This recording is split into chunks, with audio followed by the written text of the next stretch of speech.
Hello and a very warm welcome to another edition of Talking Germany, the show where we do just that. And joining me here in the studio today is one of our most popular presenters here on DW, and here she is, without any further ado, Ariane de Hoog. Ariane, thank you very, very much for joining us here on Talking Germany today. Thanks for having me. Yeah, it's a great privilege and a great pleasure. Now, you probably only know Ariane so far as a very accomplished news and business presenter. Today, however, you have the opportunity to discover just what a multifaceted person she is. She's laughing even as I talk, but it's true, everything I'm saying. And I'm sure you can look forward to hearing what she has to say about the following topics. Damned if it does and damned if it doesn't. There are growing calls for Berlin to show more leadership in the Eurozone crisis and growing irritation when it does. Happy feet. Dancing is good for the body and the spirit, says Ariane. It's a sentiment shared by millions of others here in Germany, young and old. And Digital Concert Hall, find out how you can bring Germany's #1 orchestra into your very own living room live. We've got some great topics to talk about there, much more besides. Let's begin, however, Ariane, with your name, de Hoog. Yes, Dutch. Originally Dutch, although I'm Canadian-German. My dad immigrated from Holland, from The Hague, to Canada when he was 11 years old. Mm-hmm. He was the second oldest of 6 kids, and his dad had decided to give his children a better future and thought that would be more possible in Canada. So they moved to the prairies, Brandon, Manitoba, where he grew up. So he is a true-blooded Canadian, but the name is Dutch. OK, true-blooded Canadian. You're his daughter. You say your socialisation was Canadian, but your cultural upbringing German. Yes. Let's talk about the socialisation bit first, the Canadian bit. The Canadian bit. Well, you know, I think Canadians are generally easygoing people, friendly, happy. That certainly describes myself and my family as well. And of course, the hobbies, the nature, being outside, winter sports. For me, that's a core to who I am. OK. And the cultural bit, the German bit? My mother raised us German, and that meant manners and rules. It was a very strict household. That's fascinating, because that's exactly what I wrote down. When I was researching you, Ariane, I discovered that you had said somewhere, you are cautious, you follow rules, you're economical. I thought, this is amazing. I thought you are so...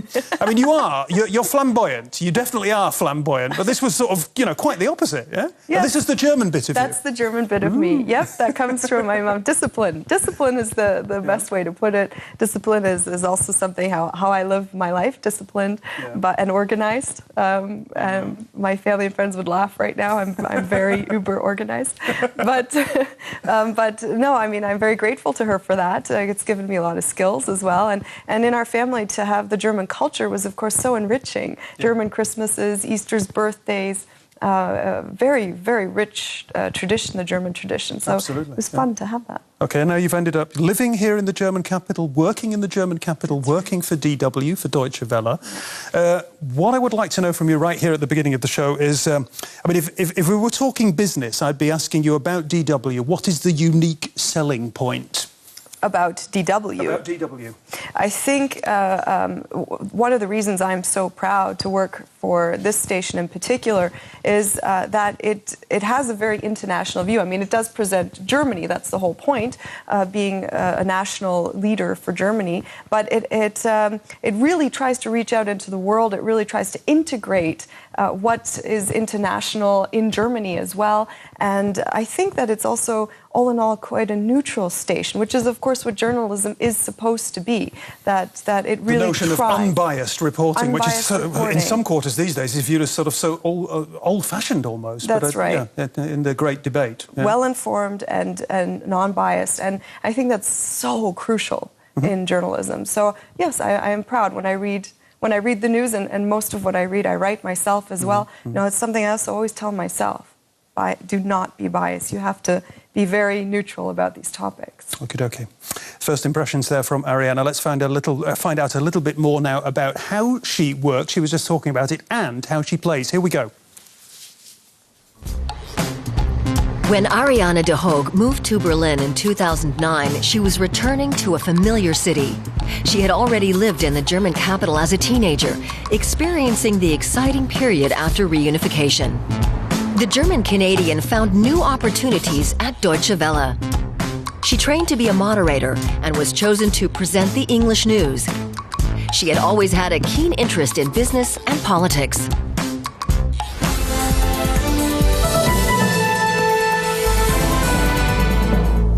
Welcome to the Journal on DW. I'm Ariane de Hoog in Berlin, and here's what's making the news this hour.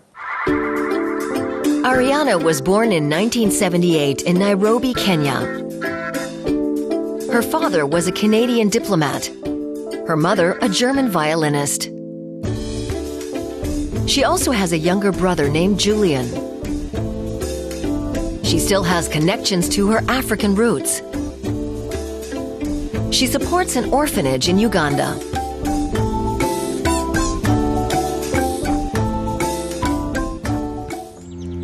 Ariane also has close ties to her current residence in the southwest Berlin district of Zehlendorf. Her grandparents lived here, and it's where her mother grew up. There are fond memories of the many Christmases and summer parties they hosted here. Komalanke Lake was a popular hangout for Ariane when she was a child and is still a special spot. She left Berlin after completing high school to go to college. She received a doctorate in politics and economics in 2008 and was even invited to meet Queen Elizabeth in Buckingham Palace in recognition. Ariane took to ice hockey in Cambridge. She coached the university's women's squad and also played in the men's team.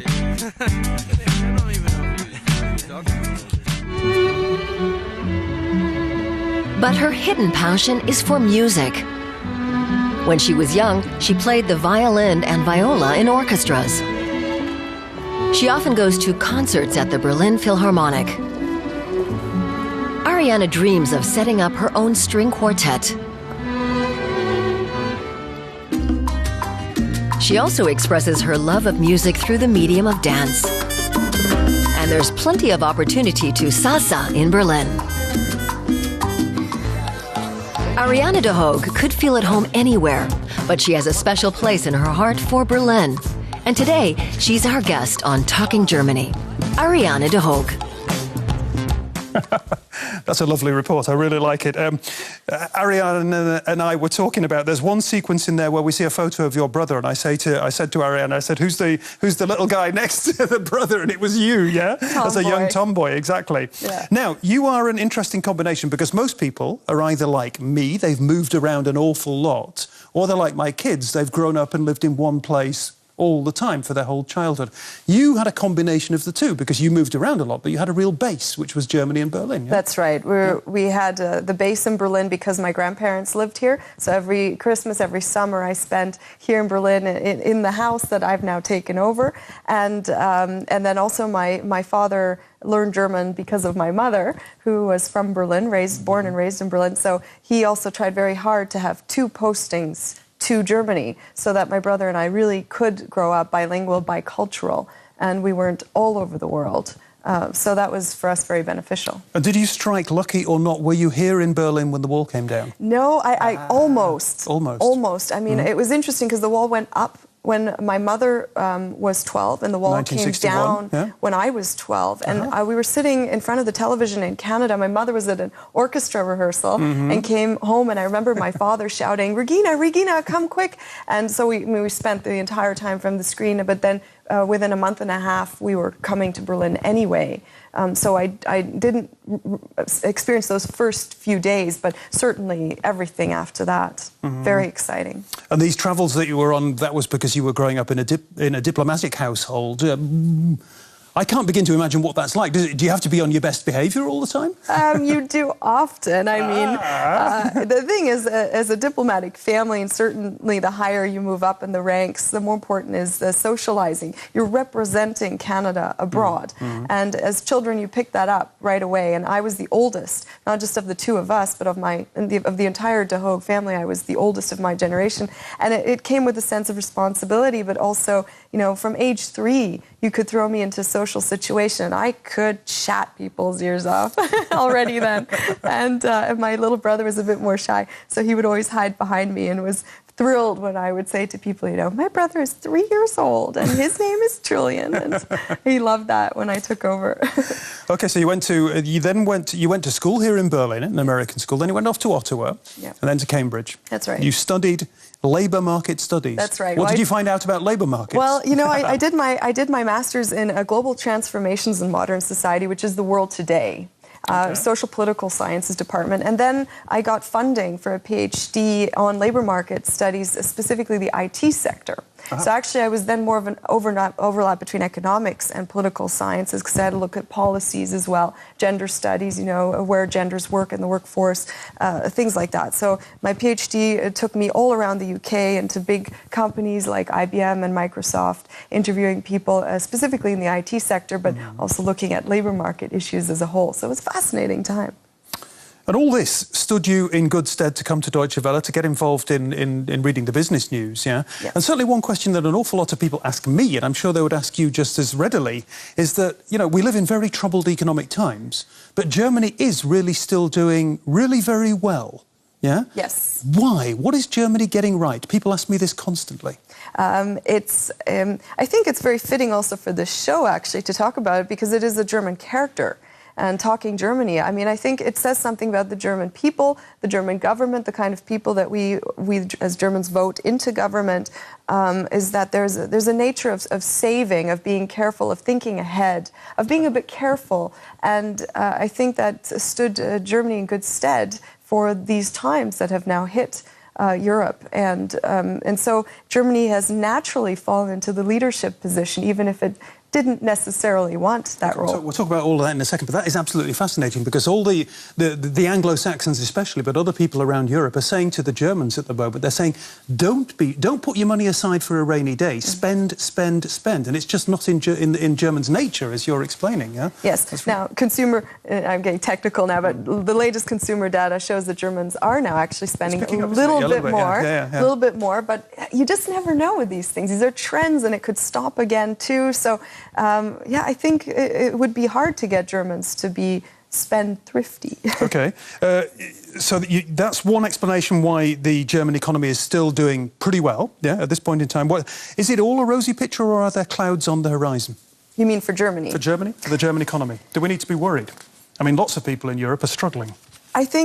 Well, not just that. I think for a lot of people in my generation that I can speak for is, of course, this worry about the future and pensions and jobs, and will there still be a future for us? And I think that worries, of course, the young people in Spain and Greece, Italy, Portugal, even more so the young German people.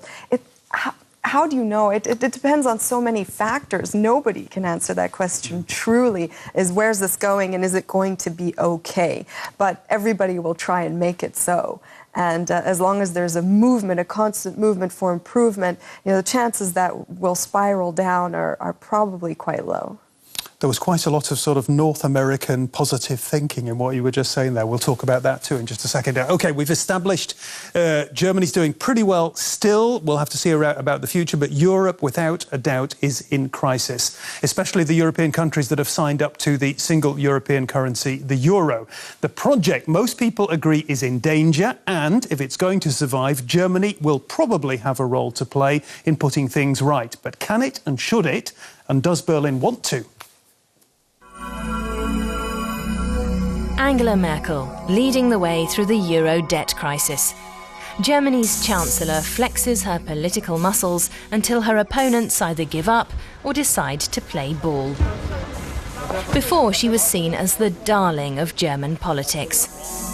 But now her iron will and dogged determination have given rise to comparisons with Germany's first Iron Chancellor, Otto von Bismarck. From Athens to Lisbon, people are venting their anger at austerity, and they think Berlin is to blame for their hardship. But many people also have a positive view of new Germany's role in Europe. Without the Germans, Europe won't work. After all, they're our role models.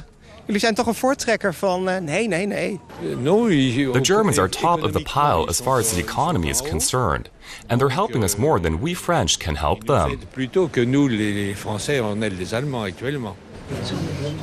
Many Europeans expect Germany to take on yet more responsibility and help Europe find a way out of the debt crisis. You have to take over leadership in this crisis, Mrs. Merkel. Otherwise, we'll have trouble over here too. Mevrouw Merkel. One single woman has everything on her shoulders, and everyone is lashing out at her because they think she's to blame. That's not right. It may not be representative, but this random survey shows no one's losing any sleep over Germany. At least not on the mainland. But what about in Britain? Germany's Chancellor is a popular target for caricaturists there. But out on the streets, people seem to be warming to the Germans. I think perhaps the Germans may have got that wrong. If they think that the British don't like them, I don't think that's necessarily true. With every generation and decade that goes on, I think there's a warmer relationship and more respect for the Germans. No, I mean, I think the Germans are easier to get on with than perhaps a lot of other Europeans, like the French and Italians. I think there's a lot more similarities between the Germans and the English. Thanks to its Oktoberfest, Germany leads the world in copious amounts of beer. But many Europeans expect it to lead the way politically too, which is something many Germans have yet to get used to. That's part of the core of the whole issue. We'll talk about that in just a second. I mean, let's just begin with first principles. Some people say they want more German leadership. Some people say they want less German leadership. Who's right? It's a personal opinion. I can only talk about my own, which is I think that, as I said before, too, Germany has fallen into this role because of its economic situation. And so under the circumstances, it has to take over. And if the Eurozone wants to stick together, who else is going to take that role? How else is it supposed to work? The problem is, though, that Germany doesn't really know how to do it in many ways. I mean, because Germans, you translate the word, everybody says they want leadership from Germany. You translate the English word leader into German, and what you've got is Führer. Yeah? It's not a place you really want to go, and Germans feel very uncomfortable about that. Yes, at the same time, again, my personal opinion is that's silly. Because we're talking about something so historically removed. It doesn't relate to Germany anymore. It should no longer be prominent. And it is a country with a strong leadership, a good government, a democracy, a well-working democracy. And so I think that to think in those terms is not the right approach. It's interesting because it's something that you mentioned just now. The German defence minister may or may not be relevant to the debate we're having, but he was asked recently, Thomas de Maizière is his name, as you know, he was asked why, they were talking about security matters, why doesn't Germany provide more leadership? And his answer, I thought, was extremely interesting because he said, when people say they want more leadership from Germany, what they really want is more money. Yep. I actually would agree with him because it is the one country in Europe that has money. And everybody right now is struggling. And so, you know, if they can get a little bit more balance, if they can get a little bit more for their own economies, who wouldn't? I mean, that's business. Tell me about Angela Merkel. Is she a good leader in the crisis at present and a good leader in general? I think she faces challenges that even we couldn't, as lay people, understand what the challenges that she's actually looking at. So under the circumstances, the things that she has to deal with, I think she's doing a phenomenal job, really. She will have to, or continues to deal with a lot of criticism, of course, for being in that position. But under the circumstances, and at the same time, you know, she's not given free power to do anything she wants. I mean, everything that happens through voting. It happens through big international meetings with lots of people coming, big, powerful people coming together to decide. So it's not all on her plate. Yeah. So she's doing the best she can. OK, you're a woman. You're an ambitious woman, I think it's fair to say. Is somebody like Angela Merkel a role model for you? But it still is, one is afraid to say, quite unusual for the leader of a country, the Chancellor of Germany, to be a woman. It is unusual, and having studied also gender issues in my PhD, I know that Germany is actually behind when it comes to women in leadership positions, which is a real pity, and I hope that will change soon. If I'm really honest with you, yes, she is a role model to me. I look at this woman, what she's achieved, coming from the East, of course, leading the country the way she does. I really hope that it sets a model for businesses and for women, for men, to create further equality here. It's very interesting that you say that, Ariane, because I mean, I have a 16-year-old daughter, and I know that she looks at Angela Merkel, and she has said to me, unprompted, she said, this is a woman leading the country, so that shows I can go forward and lead the country if that's what if that's my highest ambition. And I don't know if she does it on purpose or not, but and she is a very strong, very powerful woman, but she doesn't come across as harsh and cold. I think a lot of people, women, have often more of a need to even if they pretend it, to be harsher and colder if they're in leadership positions. And she comes across, she can still smile, you still see her friendly, and I find that very endearing, and I love it that she can, have that aura that isn't hard and cold and mean. The Thatcher syndrome, some people would say, especially people who've been watching the movie recently with Meryl Streep. Yeah. OK. We're moving on from, hardcore politics. We're going to talk about one of Ariane's passions we've seen already, dancing. And I've been told that there are around 3,000 dancing schools around Germany, none of which I have ever visited. This despite the fact that you can learn everything from a stately waltz to something more athletic like hip-hop dance. Our next report is all about what I am missing.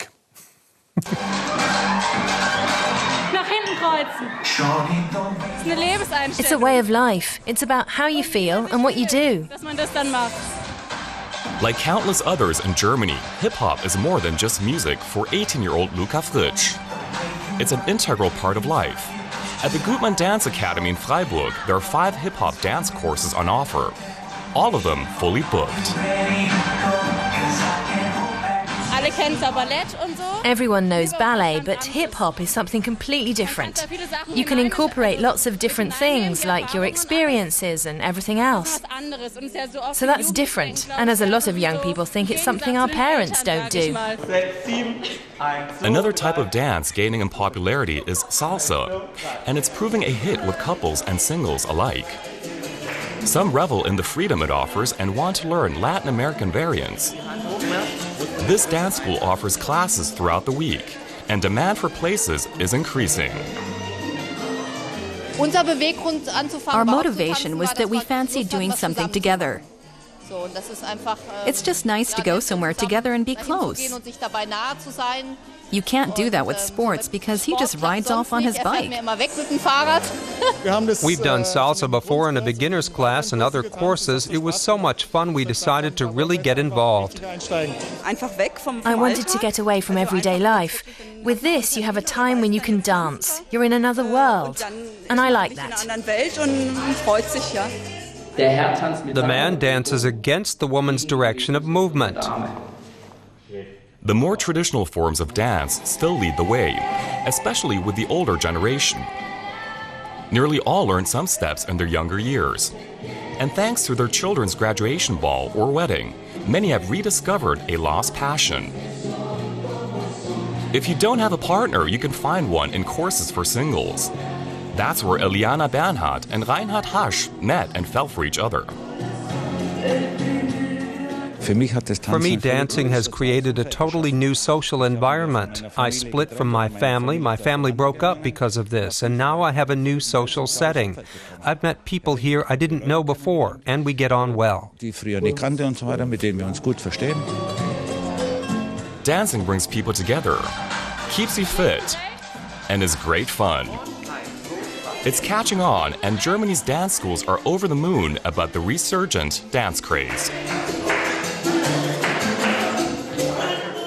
Now, regular viewers to Talking Germany will know that I'm a big hip-hop fan, but I just told Ariane that and she was pretty surprised. Yeah. I've sort of really outed myself there. But you're the dance expert. In the first person who we heard from in that report there, used a very interesting German word about dance, yeah? There's lots of long German words to explain the world, like Weltanschauung and Zeitgeist. And the woman in the report talked about dance as being a Lebenseinstellung. Mm-hmm. Yeah, there's no real English word for that, yeah? It's sort of an approach to life. Living. You're nodding. Yes, yeah? Absolutely. I mean, for me, it's been in my blood. When I was 3 years old, I used to run around the dining room table to my parents' records from the 60s. I just loved it. And after that, just dancing for hours in the living room. I must have looked really silly, actually, thinking back. But I just loved it. And then I did, I did tap, I did ballet, I did everything that little girls do. But I didn't, as I grew older, have the body for a ballerina. And I had a I had a friend who said to me, we're 16, we need to do Tanzstunde, we need to do German dance lessons. This is the tradition here in Germany. And I said, great, let's do it. And we ended up doing ballroom Latin, and I got hooked. And I haven't stopped since. And I've really fallen for all the Latin dances, Argentinian tango. I do a lot of salsa. Oh, I love Argentinian tango. Oh, yeah, really, yeah. Very passionate, yeah. And it makes you happy. Makes me so happy. When I hit the dance floor, it's just like I'm 3 again, Just, you forget absolutely everything, stress is out the window. You just have to smile, you just have fun. And music is such a mood-altering thing, too. How can you not be happy when you're on a dance floor? And you don't just like to dance. You had sort of acting aspirations at one stage in your life. Yeah, I read somewhere. And I just wanted to ask you a little bit about, when you're actually news reading. Let's be honest here. Yeah, acting is an aspect of the storytelling element of it. Yes. Now, I never wanted to do professional acting. I think I'm good for the real life kind of acting. And yes, anchoring is definitely acting. A lot of people don't realize that you have to really switch on. Yeah. You don't just read the news, you want to present the news. And so I had for a long time thought about being a news presenter. But at that stage I was doing my PhD, and I thought, wow, now to go back to school to learn how to moderate, I just didn't have it in me, and what are the chances as well? So I went into investment banking, of all things, which was the worst fit for me. It was fine. It was a great experience, but well, investment banking it's a very hard, very cold environment, and my personality was going to be crushed. I wasn't going to be able to really be myself. Fascinating job to do. Really glad I did it. Really gave me a good base to do business anchoring now to understand. Absolutely. It's a very empirical environment. Everything is measured. Exactly, absolutely true. So to have that in my background is fabulous. But when the opportunity arose to do casting sessions, especially for a business anchor, and having had that business background, it was a perfect fit. Great combination. Absolutely. Yeah. Look at me, I've got to get it in the picture there. Hockey stick in hand. This is Ariane's hockey stick. I'll be handing it over to her in just a second.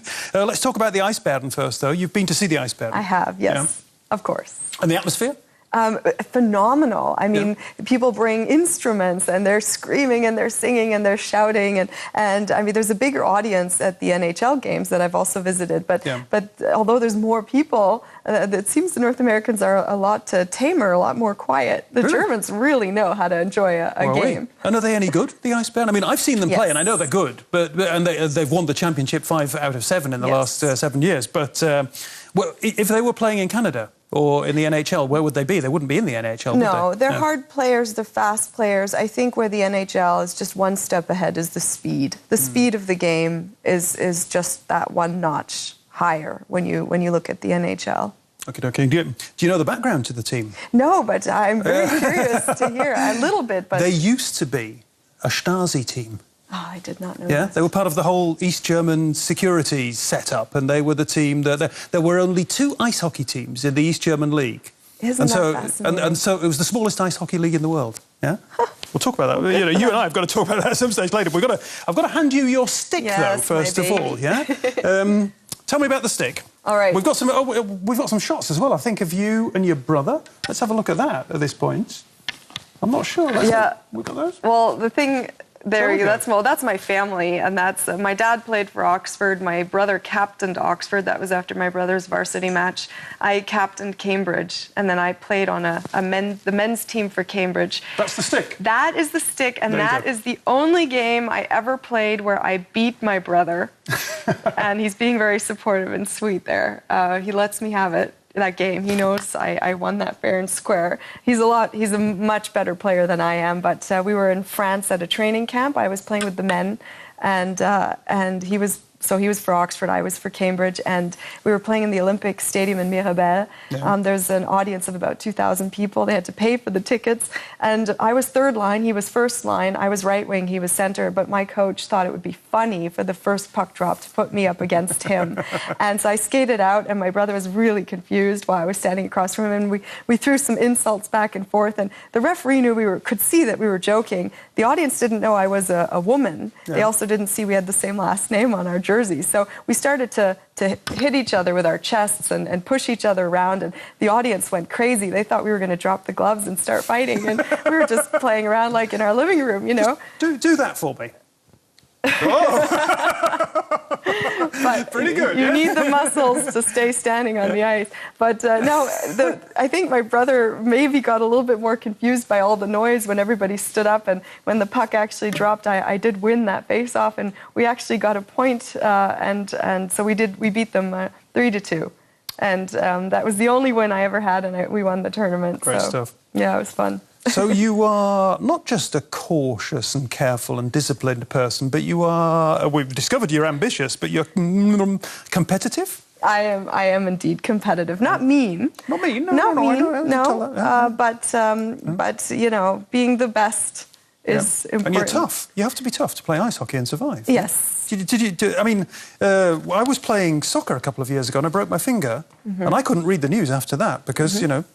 Yep. Well, now I still play on a men's team, but it's very leisurely, no hitting. It's a gentleman's league, and so that, for me, at this stage of my life, is perfect. I get on the ice, I get to hit the puck around, have some fun, fresh air, but I have to be careful as well with my injuries. Well, we've just been looking at Ariane's powerful arm muscles. They can be very useful for certain things, for ice hockey and for playing the violin. We're going to be talking about that now.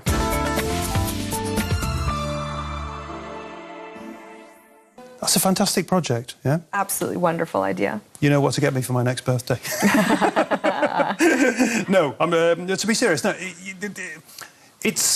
Have you experienced it? Have you actually clicked onto it at home, or have you been to? Because it's become a big rage now that you can, there's a concert in New York, and you can go to a movie theatre in Berlin, and you can actually see the concert. You've done that kind of thing. Well, I haven't done it, but I know that also for international operas and things like that, you can now buy tickets at the movie theatre. What a wonderful idea! It is fantastic. But do you think it is like the real thing? No. Ha. Not that matters so much, because really, music is about sound. The visual isn't so important.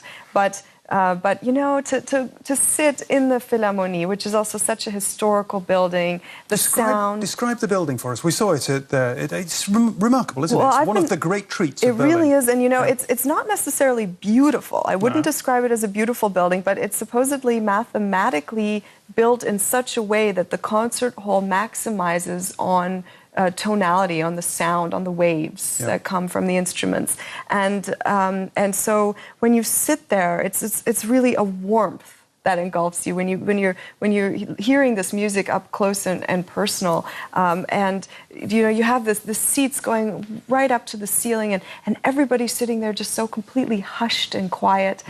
It's an experience. So no, you can't have that in your living room, but on the other hand, if you're an older person and it's tough to do a trip to the Philharmonie, it's expensive too, or you're living abroad, what a wonderful chance to still really appreciate such culture. Absolutely. And you've got this subscription. Yes. To the Philharmonie here in Berlin. It's called an abonnement, that's right. Yeah. And I've taken it over from my grandparents. They were actually nowadays quite hard to come by because it's such a popular orchestra. Oh, that was going to be my next question. How do you get one? You have to apply. Yeah. You have to apply, and that doesn't... You're on a list. Exactly, you're on a list, and it could take a long time before you actually get it. So It depends also what seats you want, if you have certain desires there. But my grandparents had wonderful seats, and then my parents took those over, and now I've taken those over. So it's also a generational thing. And how close have you got to, I mean, I know you can judge these things because you're a musician yourself. How close have you got to Sir Simon Rattle, actually, at work? Well, I sit in the second row. I'm very lucky. Your seat, the seat that you have inherited, is in the second row? Yes. Lordy, lordy. Very, very lucky. Oh, I battle for these seats sometimes. I'll take you sometime, Peter. So pretty close. And we have friends. I do get to go backstage. We have family friends who play in the orchestra. And so it's such a privilege. It really is. Yeah. And Rattle is an inspiration, I find. Of really. Course. I mean, one tends to sort of... There's a lot of myth-making about conductors, but he really is. He's grown into the role. He is the great Berlin conductor these days. OK, we're going to move on. Music is going to be an aspect of our traditional Talking Germany quiz here at the end of the show, Ariane. All right. First question. Better quality of life, Ottawa or Berlin? Depends what you like to do. But for me, I would say Berlin, because you've got the nature and the city in one. Okie dokie. What would you rather see live, a great concert or a great hockey match? You'd probably get more out of a great concert in the long term. But I can sense that you could very readily go along to a great hockey match. That's the best. Your favourite hockey player? I'm wondering, when you were growing up and you were playing hockey as a kid, have you got a hockey idol, Gretzky or Crosby? You know, I love Crosby, but Gretzky still holds the flame. OK. Salsa or tango? Salsa. Good one. And this is the big question for me today. What is the greater force for good in the world, diplomacy or journalism? Diplomacy. Yeah. Journalism is good too. It sure is. It She's really been a great guest, hasn't she? Ariane de Hoog from Deutsche Welle, yeah, here, DW. If you've enjoyed her company as much as I have, come back next week. Until then, cheers, bye-bye.